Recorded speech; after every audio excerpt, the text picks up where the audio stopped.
This game sucks! Oh god, not another LJN game. You know this is one of the worst games of all time according to Nintendo Power? I agree. But maybe I'm wrong. Maybe this is a hated gem.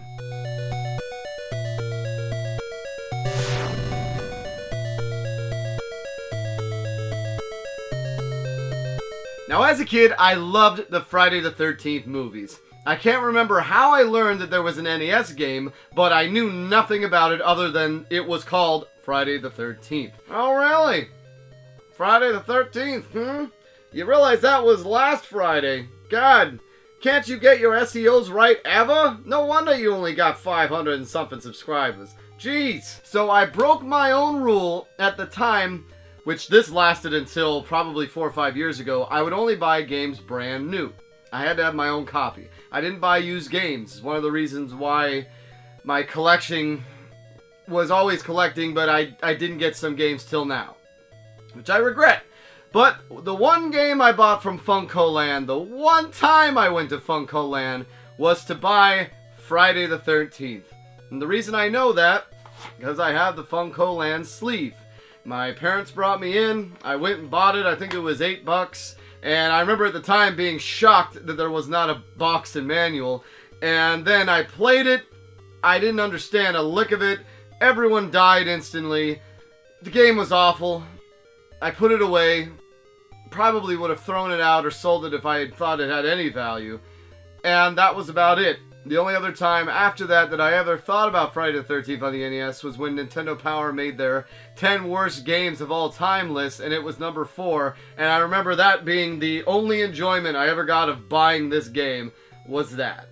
Well, fast forward now to Friday the 13th is kind of a whipping boy, along with a bunch of other games. And Friday the 13th is definitely a game that everyone knows is bad. I think partially because of the Nintendo Power, partially because of AVGN, and then just people remember playing it. However, there's another phenomenon of people coming back and playing it and saying it's not that bad.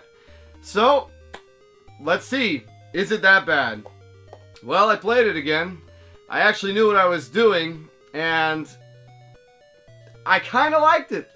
Much like Jaws, it's not perfect, there's a lot wrong with it, but let's get into it. So you have 6 different counselors, 3 men and 3 women, and they each have different abilities. Oh man, so you mean to tell me that you actually didn't mind it this much? So let's get this right. You walk in one line, and then you check the map to make sure you're going the right way. The map looks huge, it looks like there's 5 miles between one cabin and the other, and yet there really isn't. You walk one way, and then suddenly you're there. And then you get into the woods, and it's like the Lost Woods in Zelda. How are you supposed to find anything? I don't even know what to do in this game. And now the dog has interrupted my shot. Some are faster, some can jump higher, some spawn items faster, some can have a little bit more just faster throwing speed, but that's about it. Each character starts with a rock. You can then get a dagger. Eventually you can get upgraded weapons like a machete, axe. And then there's 7 counselors instead of 6. I always thought that was 7.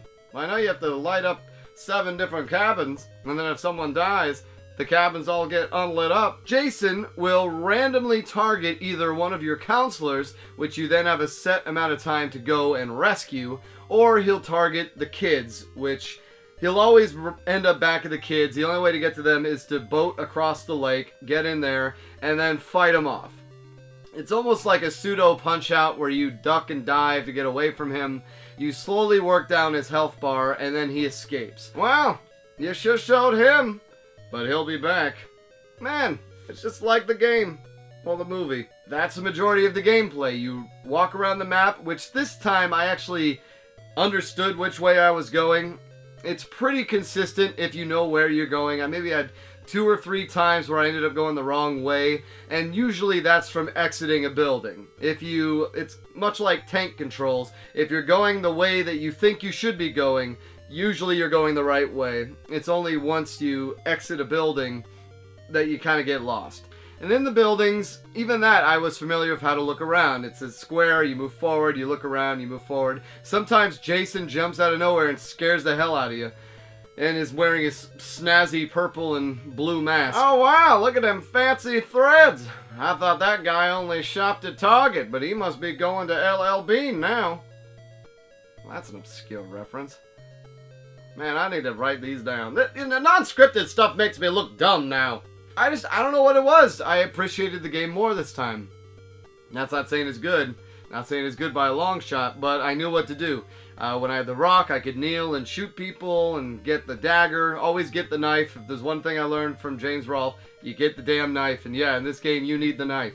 You can go into cabins with other counselors and heal them with the potions. The potions also automatically heal you if you die. You can also trade weapons with the other counselors. So if Jason is attacking a counselor, sometimes I went to the cabin and I would take the weapon from the person in that cabin and attack Jason with it. Or I would switch to the counselor in that cabin who had more health than the one I went to the cabin with. Now you can go into a cabin and randomly select any of the counselors at any time.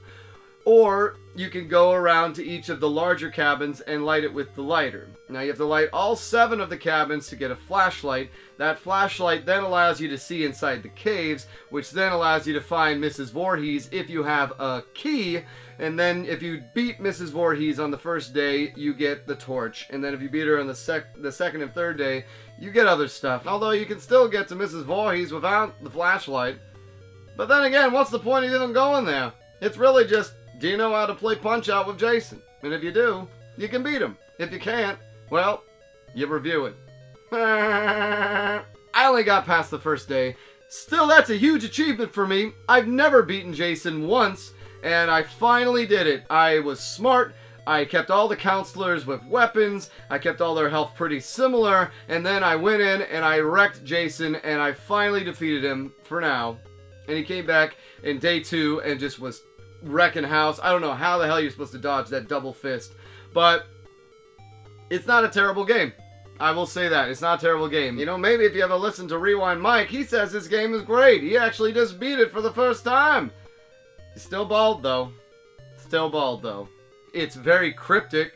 It's a game that you have to know how to play it before you get into, which I'm not always opposed to games like that, but definitely I understand why as a kid I didn't understand what the hell I was doing. I just got the cart with no manual. And I don't know if the manual explains any of this, but really it's just, it's one of those, it's like a board game. It's a lot more fun if you go in knowing how to play it. When you're trying to learn it, it's a task. And is the enjoyment you get out of it worth trying to learn it? For me, no. Not at all. I beat Jason once. I got to the second day for the first time in my life. And I consider that a win. As far as this being a hated or a gem, it's still hated. It's still hated. I'm sorry, it's too bad to be a hated gem. If I had beaten the game, this would be a hated gem. But the fact that day 2 is almost impossible, I don't know where to go from here. But still, worth a shot. Worth the $8 it costs. And definitely don't pick it up or play it. Take it to the bank.